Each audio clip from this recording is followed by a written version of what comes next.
魚粥咧都嚟埋啦。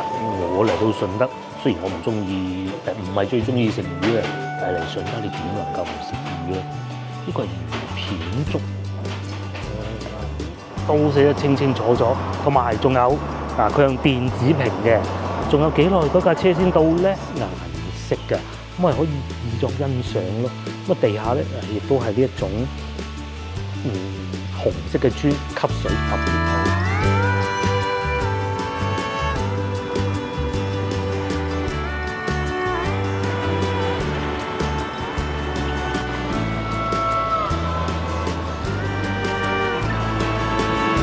各位觀眾早晨，終於嚟到順德啦，咁啊好方便真係，哇超級快，早起身就有呢個好處㗎啦。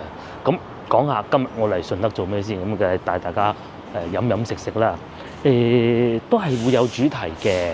咁嗱，因為隨住而家港車北上、澳車北上越嚟越多啦，咁有好多香港或澳門嘅觀眾咧，咁啊揸車上到嚟唔淨係玩廣州，而且我可以同大家講喺廣州開車咧，尤其係老城區嗰啲，其實唔係一個非常好嘅體驗嚟嘅咧，反而好似我琴日又或者今日咁樣啊，揸住架車周圍去，咁但係有啲景點咧，確實又真係好多人㗎喎，咁。我哋點樣可以又揸得架車上嚟，又玩得盡興咧？帶住你今日睇埋呢集影片，咁就知道㗎啦。對於人哋啲村屋呢度添，我行錯咗，所以點解啲先頭講嘢係講到一半停住？嗱，大家記住啦，既然入到嚟同大家講下啦。面前呢啲地方你係唔好停車，唔可以停車，因為人哋村屋門口嚟㗎。雖然未至於到話毀壞你架車咁，但係咧佢貼啲紙啊，你架車啊，或者警告你，佢係有權咁做。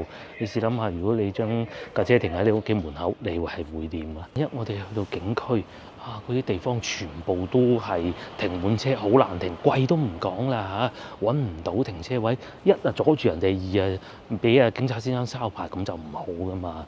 咩揾翻個停車場？嗱，停車場嗰部分咧，我等陣先講。而家咧，我先去食個早餐先，因為第二次嚟㗎啦，呢個唔錯㗎。一嚟到我要食早餐嘅地方，大家睇下呢度，人哋全部劃晒位，擺咗啲雪糕筒喺上邊，係私家車位嚟㗎。你不能夠話我停埋過去俾錢啫，唔係咁樣㗎嚇。咁至於我食嘢嘅地方咧，就喺前邊呢度，應該都好火爆㗎。因為咧，當地人啲早餐都係喺度解決嘅。呢個人咧睇怕又入揾停車位啊，揾極都揾唔到，咁停一停，諗咗一諗，點辦好咧？咁咯，就喺呢度啦。咁食咩咧？又係咗嗰幾樣啦，腸粉、粥同埋油炸鬼，性價比極高。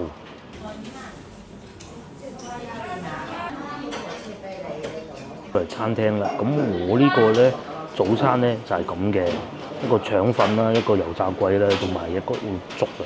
咁仲煮緊，呢個咧就係瘦肉腸粉，咁食得粥梗係要油炸鬼，而且早上咧食油炸鬼就好嘅。呢度咧就係當地人嘅早餐店啊，咁都會有遊客嘅，但係今日遊客唔算多咯。你試下啲腸粉先啦，現場拉嘅，新鮮。然之後咧，佢個皮係好薄嘅，咁佢上邊撒咗少少芝麻。返到廣州咧就好少會咁做㗎，同埋佢用嘅油係好香。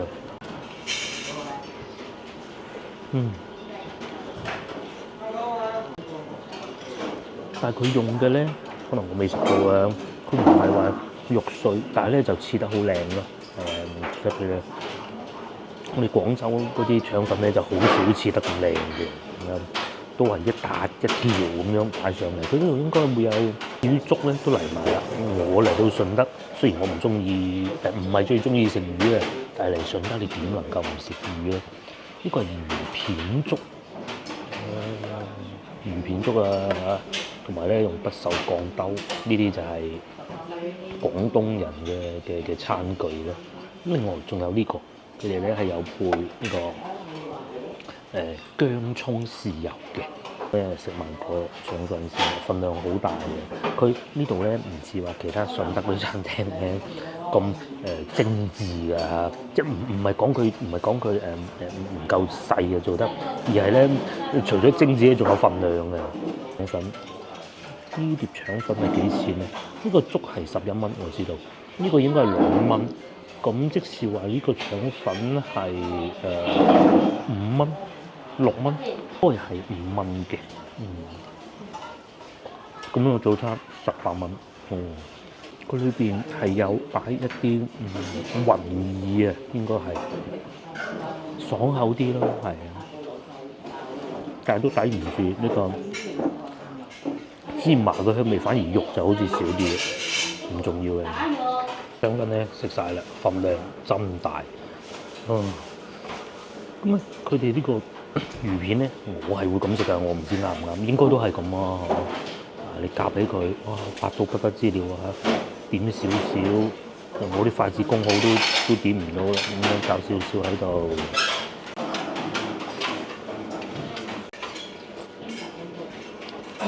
然係滑，非常之滑。咁啊，另外仲有一種食法咧，就係擺啲油炸鬼喺度，擺少少靚魚片啊，好容易散嘅，我筷子工都算可以啦，嚇。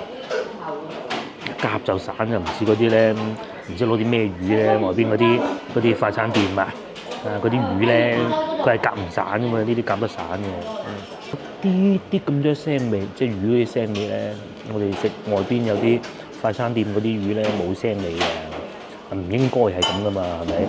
又或者佢會用啲辣嚟冚住佢咯，嗱呢啲肯定唔會喎。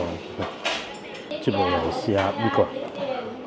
當你食完一份醒神早餐之後咧，先至去遊玩，好好啊！不過咧有個小問題就係咁嘅，即係要首先你要對自己嘅食量有信心咯。呢個份量係非常之大嘅。我個油炸鬼仲好脆喎，係因為朝頭早嚟嘅原因，油炸鬼好脆。浸過啲粥之後咧，佢表面係脆嘅，裏邊係嫩喎。而且我哋都識睇嘅，自己炸嗰啲油炸鬼咧，佢裏邊啊冇咁實心嘅，就好似呢個咁啊。有啲好實心嘅咧，其實咧佢就真係預製嘅咯。嗱呢個咧，退一萬步，就算唔係喺店裏邊炸都好啦，佢唔係用嗰種咧開包裝袋，然之後攞去炸嗰種有冇問題咧？除咗味道唔好，有冇問題咧？唔算好大問題。所以咧，千祈唔好聽見預製菜又呃個人發癲咁，以為你要驚嘅預製菜係嗰種咧攞啲化學物品撈出嚟嗱，當然咧都係合法㗎嗰種預製，而不是佢可能預先製作好一個半成品攞去炸嗰種預製就唔係，大家有啲要分清楚。咁至於呢個咧就梗係唔係預製啦。好脆，又有少少油香味。而家8點半咁啊，附近咧開工嗰啲順德人咧就開始過嚟食早餐啦。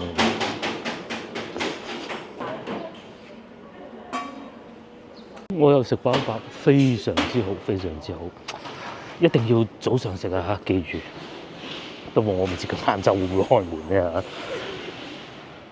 嗰個油炸鬼同嗰啲粥配合到非常之好，係我應該過去1年咧食過最好。佢又唔會話好油膩，個油炸鬼我講，佢粥咧又唔會好結，啱啱溝埋一齊。個粥咧又有少少魚嘅鮮味啊！嗰啲魚片啊，更住啲係大家都知道，其實我唔係好中意食魚嘅，好滑好滑。如果你再唔中意食呢啲嘅，咁你可以要肉片嘅嚇。至於腸粉咧，嗱唔係話唔好啊，真係唔係話唔好，佢係好俾心機去做，同埋切到咁靚，但係又真係翻到廣州西關嗰啲好食，呢個係真嚇，唔係話佢唔好。但係至於個粥同油炸鬼呢一個配搭咧，我翻到去龍津路可能揾到1間半間啦嚇，係啊，好滿足嘅一個早餐。就講下交通路線嗱，我哋唔行啲細路，我哋行啲大路啦。餐廳就喺前邊嗱，藍色嗰架車嗰度，擰過嚟呢邊。咁然之後咧喺前邊往右轉出去就係地鐵站嚟㗎啦。咁去到咧就一個叫東樂路地鐵站 A 出口，好方便嘅。如果你點都記唔到咧，因為呢度啲路咧唔翻到去廣州西關嗰啲好窄啊嗰啲路嘅，都係四通八達嘅。你行後邊又得，行前邊又得。咁咧大概方位咧就喺我嘅右前方呢度，餐廳喺後邊，餐廳後邊呢條路，地鐵站喺右前方。咁你行緊嘅時候仲可以行下呢啲村裏邊嗰啲，睇下姨姨賣菜咯，休閒好舒服嘅一種生活。啲小超市呢度繼續往前行少少，咁咧就可以出翻去地鐵站啦，超級方便。就算呢啲咧都有早餐食嘅喎，不過應該唔夠先樓嗰度好嚇。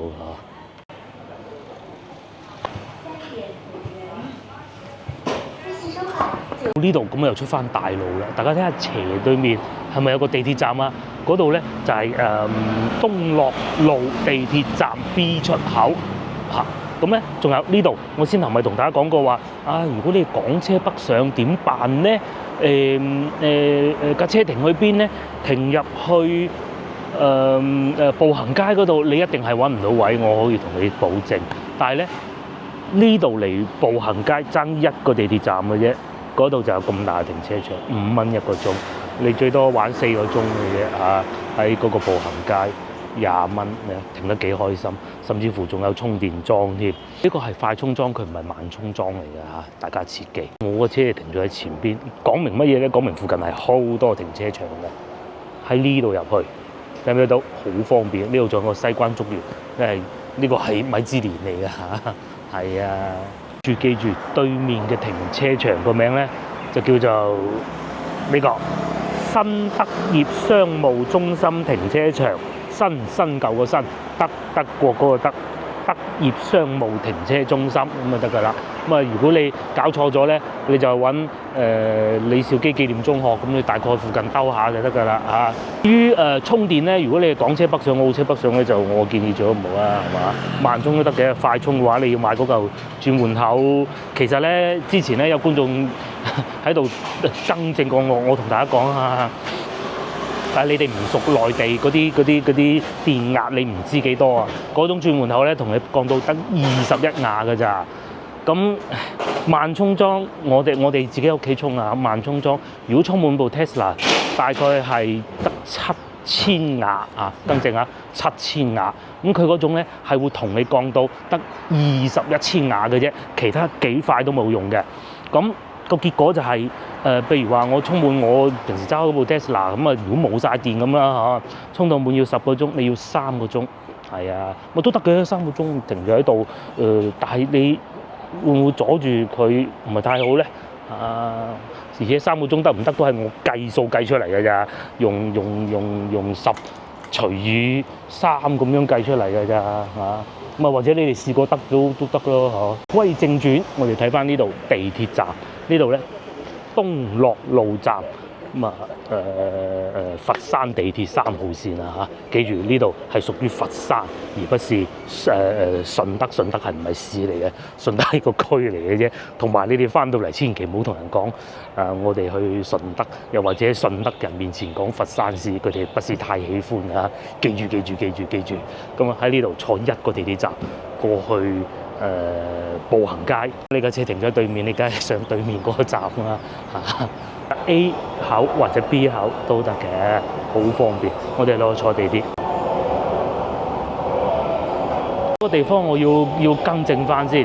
之前咧我咪講過話，原來八達通咧喺內地都已經可以拍卡坐公共交通工具嘅咧，係唔得嘅，因為我試過啦，因為我都有八達通噶嘛，拍落去係乜嘢反應都冇嘅，所以大家等遲啲官方消息啦嚇。因為我最初以為佢係對等嘅，因為你可以喺香港用對等，喺內地就可以用嘅。咁但係其實事實上並唔係咁咯。我哋就先去安檢嗱，內地坐地鐵都係要安檢㗎嚇，記住。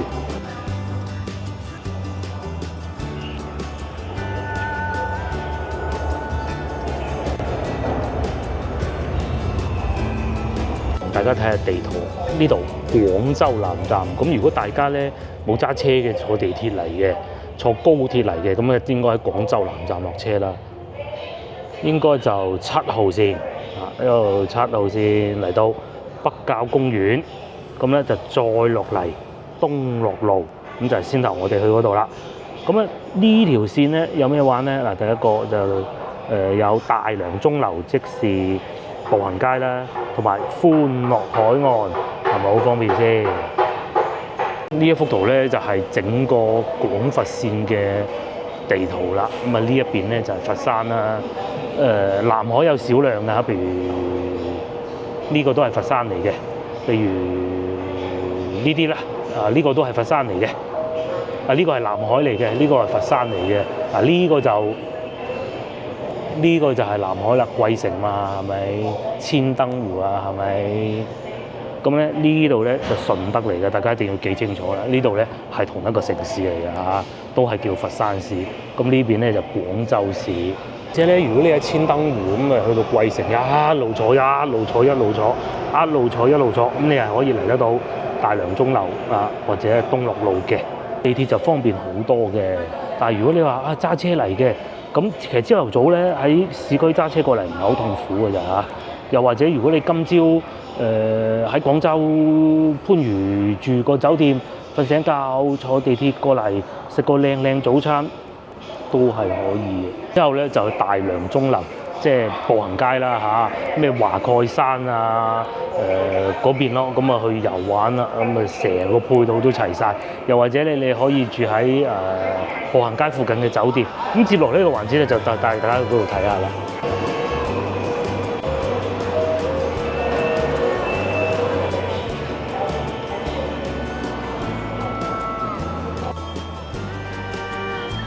呢度咧亦都會有好清晰嘅指引㗎啦。咁啊，大家睇唔睇到清暉園呢個咧就係我第一個要帶大家去嘅地方，E 出口出去。另外咧，其實喺嗰邊都有停車場嘅，我都停過。仲有萬涌莊添。不過你敢唔敢搏先？因為咧，我試過有一次，得啊，下次同老婆嚟嘅時候咧就可以停嗰個停車場。咁去到下次同老婆去嘅時候咧，嗰個停車場咧就 full 曬。咁啊揾啦，揾到嗌晒交嗰種嘅，所以咧先頭嗰度最好，最起碼你有2個咁大嘅停車場。如果咁都 full 曬嘅話，心甘命抵，係咪？喺步行街裏邊咧，都會有便利店啊，或者係士多俾你買水嘅。咁啊睇你點選擇咯。地鐵站買水又得。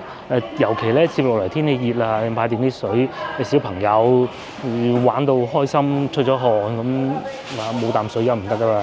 沿住呢度繼續往前行就去得到啦。咁啊時間都唔短噶嚇，大概係15分鐘左右啦。上咧你就可以一路行一路睇，仲有先頭嗰個地鐵站過嚟咧，只收2蚊嘅啫嚇。咁同埋我知道佛山呢邊好似係會有地鐵同埋巴士聯乘優惠，但係太細緻真係我真係唔係好識啊，費事亂講啦。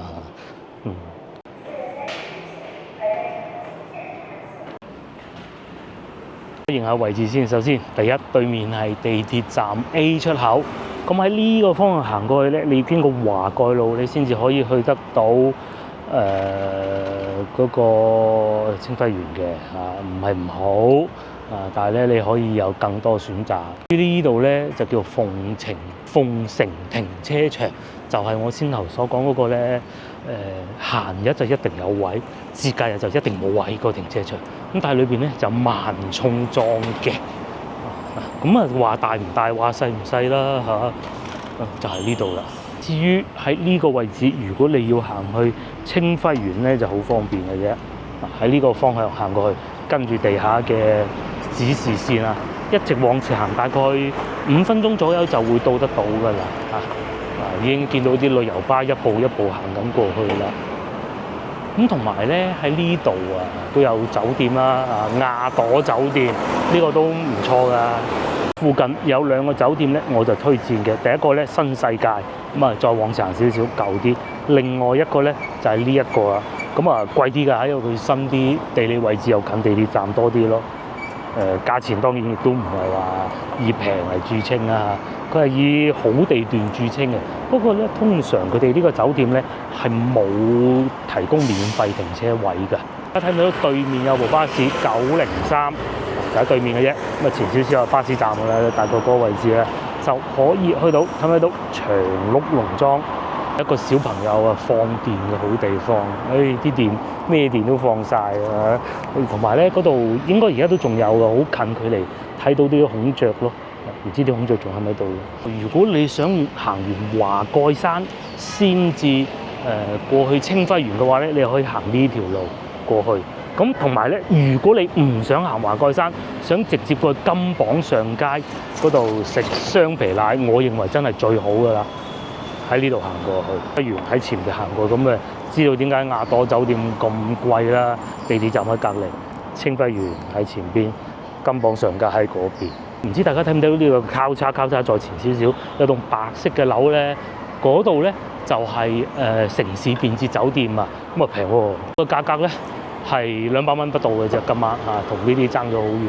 咁睇你點選擇啦。你如果講靚嘅，一定冇可能會靚得過係亞朵呢啲嘅嚇，冇可能嘅，我可以同你保證。就算我未入過去都知。但係你話啊，我想慢慢遊玩個城市，留多幾日，又或者以呢度作為一個中心點，周圍去又去下廣州啊，又喺順德呢邊慢慢玩啊，咁其實都可以。大家睇唔睇到？就係嗰度啦，前邊藍色嗰棟都幾高啊，不過就舊啲咯，係啊。之後喺我嘅左手邊咧，呢度就係新世界中心，呢度亦都係會有個酒店嘅。咁價格之後都同大家講過啦，就400蚊出頭咯，500蚊不到嘅。舊啲，但係咧就老牌啦嚇。睇唔睇見有星巴克啊？同埋呢度停車會方便過亞朵嘅。咁啊睇你係邊一種客人。如果你係港車北上到嚟，要住一晚嘅，要有停車位嘅，唔想好似先頭我咁樣停嘅，呢度係可以作為一個選項。嫁女餅做手信啦，唔係一定係要嫁女先至可以買嘅喎。合桃酥10蚊4個，都係頂下肚都好啊！就新世界酒店係咪好豪華咧？呢邊仲有商場㗎，呢度有周大福，咁都好正常嘅嚇，正常。都係有周大福嘅，都係正常嘅啊！我哋嚟到清輝園嘅後門啊，咁而家先發現咧，原來對面係有個咁大嘅停車場嘅。喺順德呢邊咪做得好咯，唔會話諗住用啲停車場嚟賺你錢，即係好似廣州咁啊，幾好。咁啊，下次又可以試下停呢個，呢叫大良清輝園路停車場。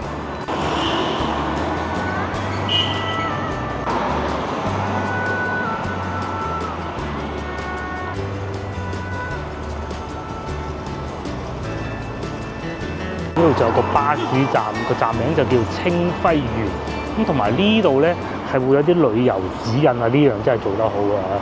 譬如話我要去和美術館，咁啊佢寫埋啦，時間短就45分鐘，行幾多各種都寫得清楚。同埋仲有佢用電子屏嘅，仲有幾耐嗰架車先到咧？譬如呢個905佢仲有8個站16分鐘預計。嚟就帶大家入去清輝園行下啦。究竟點樣入去買票又會唔會好麻煩嘅咧？就開估啦！有一部旅遊巴停喺度。哦，呢啲係小學生啊，春遊啊，實在方便。呢度寫住開放時間咧，係朝頭早9點到5點30分，咁啊5點鐘停止入園，然之後呢度購票二維碼一掃，咁你就可以買到飛嘅啦。清輝園公眾號是唯一購票渠道，咁啊呢個二維碼你係可以信得過，佢唔似話咧有啲景點係好賤格嘅，佢哋附近貼啲假嘅，唔會嘅，你放心。喺內地呢一樣嘢咧，至少喺廣東啦嚇，唔好講內地啊，都好少嘅，因為佢官方會出嚟清理咗佢噶嘛。咁啊當然啦，如果你都係冇信心嘅，你可以喺呢度先至買飛咯。飛之後咧，咁啊第一站就安檢咗之後咧，咁啊入嚟，因為咧先能買咗飛啊，咁咧就有呢個曲嘅你揸住呢個曲咧就可以過去嗰度驗票噶啦。咁啊咁啱今日咧有啲同學仔嚟春遊啊，人比較多。大家先頭都見到㗎啦，咁佢門票嘅售價咧真係經濟嘅，15蚊人民幣一位。先頭入門口嘅時候，我亦都問過工作人員姐姐佢話如果係海外身份證啊，又或者係護照嘅咧，唔係回鄉證或護照咧，要喺門口買。不過有個小問題就係、即係可能因為我微信咧已經做咗實名制啊，先頭我從來都未要我出示過我嘅身份證號碼嚇。咁會唔會你哋已經做咗實名制，就直接好似我咁方便買票咧？就不得而知。嗱，你話如果唔使排隊嘅情況下咧，咪去人工咯，仲好啦，係咪？但係你話如果好多人排隊，咁點辦咧？排半個鐘先買張飛，又好似好無謂喎，係嘛？可以試一試用微信買得到，直接入，唔使填身份證號碼嘅嚇。係啊，睇下樹，睇下園林龍眼樹，呢個係170年嘅龍眼樹，唔知仲有冇龍眼食嘅咧？仲有趣喎，可能唔係好嘅時候啊，咁殘咁舊嘅一棵樹，因為仲生住嘅呢個係荷花玉蘭。咁若然你又可以見到一啲庭院啦、水池啦，又有金魚啊！有觀眾係話：不生你係咪打算逐間屋介紹？唔好意思，唔係嘅，我淨係帶大家入去睇下嘅啫。第一，我冇做功課，當然我要做功課唔難。我同你講到嗰個點解要用綠色唔用藍色都得，慢慢講8集去。但係問題係，我係想大家翻嚟睇，而唔係我同你睇完睇晒咁啊，你唔使嚟啦啊！我係想你翻嚟睇，起碼你係有一個衝動翻唔翻到幾時翻我唔知啊。如果你美國咁，但係最起碼你有一個希望係可以話我都翻嚟清暉園睇下嗰個井喎，個井下邊究竟有咩嘅咧？如果我同你講晒個井嘅故仔嘅話，你自己喺電視前邊睇就得啦。我係想大家跟住我，唔係跟住我去睇，而係跟住我翻嚟。大家記住呢個係我影片嘅初衷。所以有好多事情咧，我就講咗一半就算啦。咁啊，但係細緻嘅當然要講啦。咁交通路線啊、餐廳幾錢啊、點去啊、邊個餐廳好，我係會同大家講。但係你話嗰棵樹究竟當時邊個丞相摸過嗰個丞相係做過啲咩豐功偉績咧？你自己翻慢慢睇。好似呢棵樹咁，呢棵咧三稔樹應該叫，有人士或者叫三稔樹。咁又叫楊桃喎，咁究竟點解叫楊桃同三稔究竟有咩聯繫咧？究竟係咪同一樣嘢咧？我要同你講，以我嘅口才啊，打個括號啊，我同你講4集都得啊！大家係咪想講？梗係唔係，自己翻嚟睇啊！旅遊嘅意義就係你自己去現場影一張相，咁樣先過癮噶嘛。嚟到呢度咧，就算我哋唔睇資料都知道啦嚇。點解會有一個學堂喺度咧？講明佢哋係書香世家，即是話以前擁有清暉園嘅人咧，佢哋係一個書香世家，好重視讀書嘅。仲有竹林，咁啊，如果你係又要我講咧，就又有好多故仔講嘅喎。究竟係喺個屋嘅前邊種竹啊，定屋嘅後邊種竹咧？都係有好多學問嘅。咁啊，大家咧就可以知道如果你但凡嚟之前簡單了解過，原來係咁，佢喺呢度種竹，原來有咁嘅學問嘅，你翻嚟就係睇到呢啲，就係要睇呢啲，係咪竹園？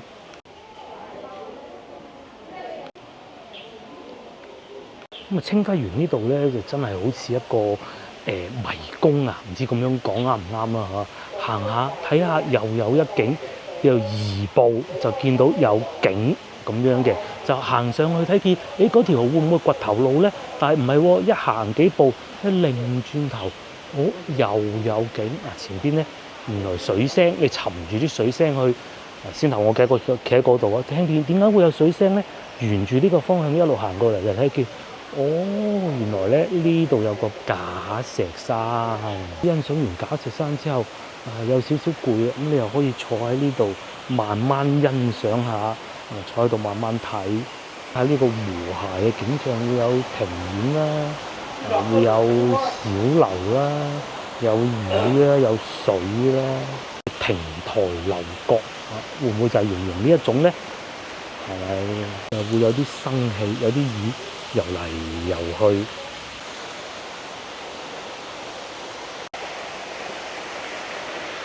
今日天氣唔算好好啊。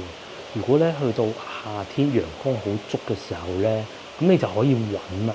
佢有啲窗咧，佢光係會射落去嘅，然之後咧影落喺地下咧，佢係見到嗰啲窗嘅顏色㗎，就唔係淨係喺度睇嗰個窗點解紅色、綠色咁有趣嘅，咁你可以帶你嘅小朋友過嚟呢度睇。究竟你揾唔揾到邊度係有將嗰啲窗射落喺地下咧？咁小朋友就好開心㗎啦嘛。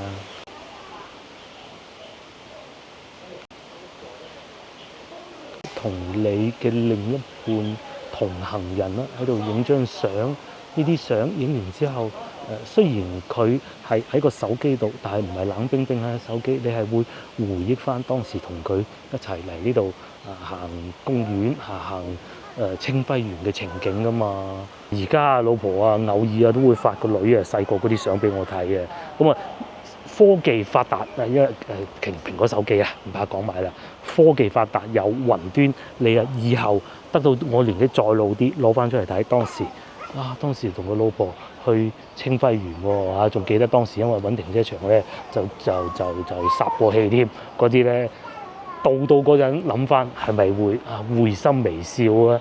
所以我先頭就話我帶大家嚟睇，我唔會逐格同大家睇，而係我係好希望大家自己翻嚟睇，呢啲先至係回憶。不過咧就話俾你聽，係咁樣嚟嘅，可以咁樣嚟嘅，有咩地方要注意，又或者我覺得好精彩嘅地方，譬如頭先有個早餐店咧，我向你分享，我哋翻到嚟自己可以試下。叫做石山，點解佢裏邊唔開燈嘅？不過可能開咗燈咧，會好俗氣，但係入唔得到去嘅喎。但係又唔係喎，佢裏邊寫住小心地滑嘅喎，入得到去㗎。呢度有個石級行入去嘅，呢度咧亦都可以體驗到我哋廣府人、廣東人嗰啲精緻啊！就每一樣嘢咧，慢慢睇都係有古仔嘅。呢度已經唔算多㗎啦，有啲地方仲多啊。包括嗰嚿石上邊可能都會刻住啲文字嗱，又或者大家呢樣應該識啦嚇。地下點解會用呢啲磚咧？大家細個有冇遇到過屋企住嗰陣？我會地下我哋見到呢啲紅磚咧，佢係會特別吸水㗎。咁因為廣東始終係潮濕比較多㗎嘛，佢容易吸水，咪唔要跣親咯。一踩落去跣親咪唔掂㗎嘛，要吸水嘅。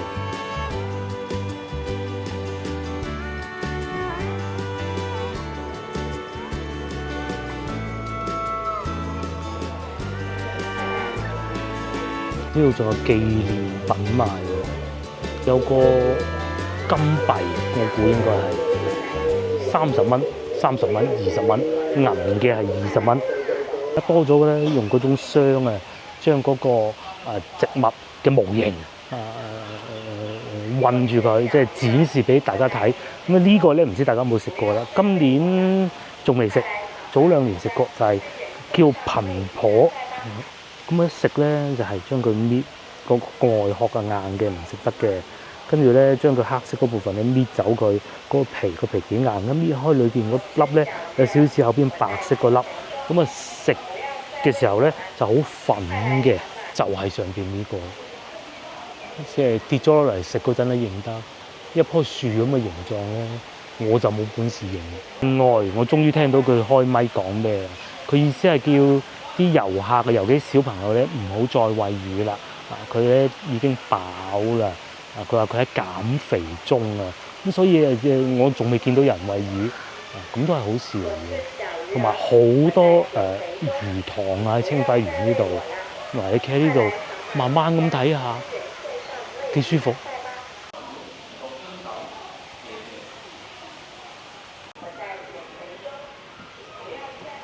雖然呢度係好多唔同嘅展館，但係咧都有呢種輪椅嘅路可以將個輪椅推上，呢啲一點係幾好。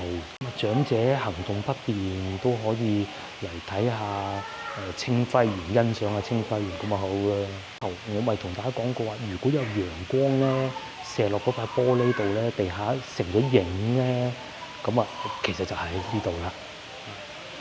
咁樣應該係唔係呢個？佢講嘅唔係呢種古仔，呢個係羊城八景嘅啫。呢一個廳確實就係啦，因為咧之前咧我一次嚟呢度拍攝嘅時候咧，有位先生告訴我嘅，佢話如果天氣好嘅時候咧，因為佢係八角嘅廳嚟㗎，咁即使話四面八方都可以照射得到落嚟。不過今日陽光不是好足啦，陽光射落嚟喺地下，佢就見到嗰個窗啊嗰啲顏色㗎。咁係可以以作欣賞咯。咁啊地下咧亦都係呢一種紅色嘅磚，吸水特別好。小朋友坐喺度慢慢睇下，傾下偈，交流下心得啊。嫲嫲同你去玩，開唔開心啊？你想食乜嘢？幾好，可以有親子嘅活動，又可以俾啲小朋友放下電，好過瞓喺張床玩手機啊！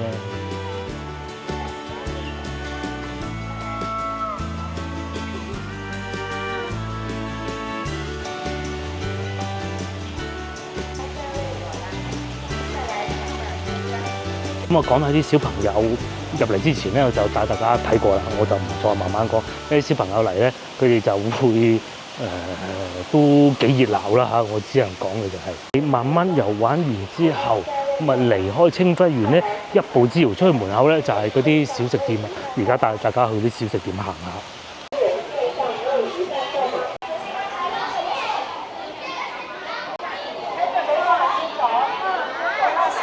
仲有佢哋呢度9點半咧開始就有講解㗎，咁啊應該係免費嘅嚇，咁喺度咧應該就係呢度開始講解緊啦，姐姐喺度講解緊啦。在這裡會看整個大聯盟市的7會計是2。個小遺憾咧就係只有普通話嘅講解。例如如果再多埋一個粵語嘅講解，咁啊而你唔需要每一場都係有粵語，你可以指定一個時間係粵語，咁就完美到不能再完美啦。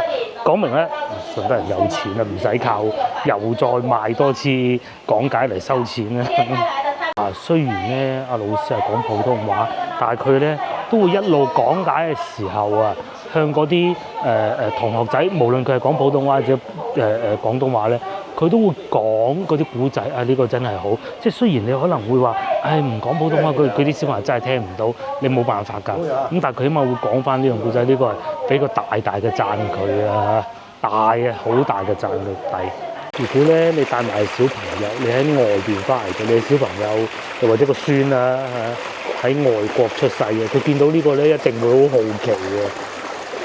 呢個係個井，喺書就有啫，原來個井係咁啊，所以佢就會喺度影相咯。不過我估呢個應該唔係呢個人做嘅啫，但係做得都好真咯。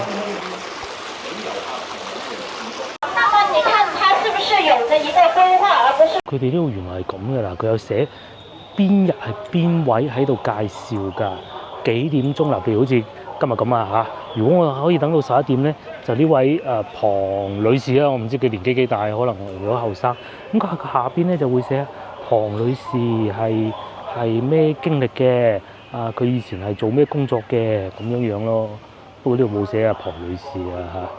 同埋咧，先頭喺裏邊都聽到嗰幾個講解，帶啲同學仔嗰啲講解咧。雖然佢用普通話，但係咧，我可以肯定佢係一個廣東人。譬如話，佢先頭講嗰個故仔咧，就係講嗰個走廊啊，個有瓦遮頭，就係直譯將4個字讀成普通話。咁啊，真係好事嚟。你起碼俾啲小朋友知道啊，我哋廣東嘅文化係咁啊，咁啊好啦。哪怕有一日，因為佢可能會係外省人嚟嘅，哪怕有一日佢去到外邊，佢都仲會知道啊，廣東嘅文化係曾經我細個去睇過，我識嘅，唔係一件壞事嚟嘅。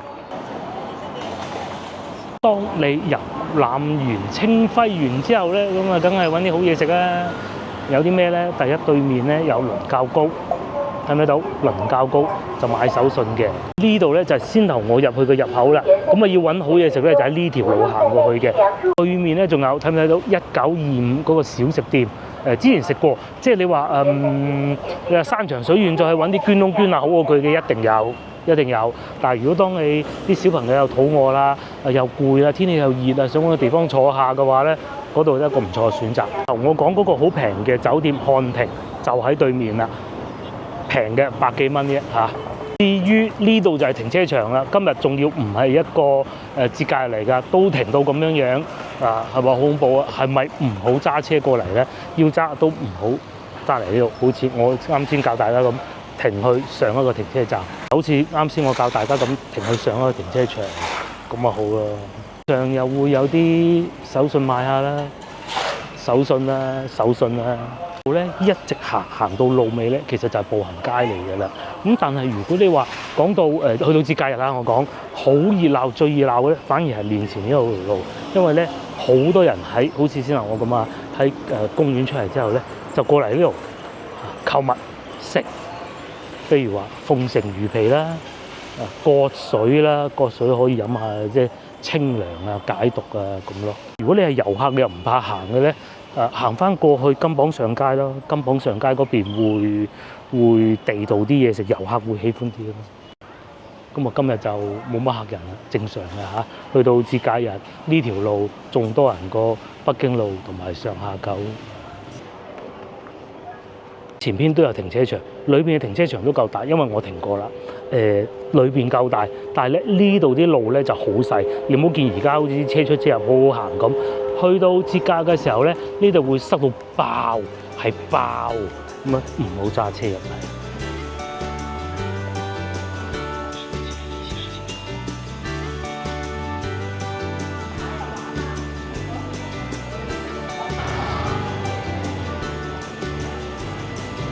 呢度仲有個順德菜喎，嗰都係小食啊，遊客生意㗎啦。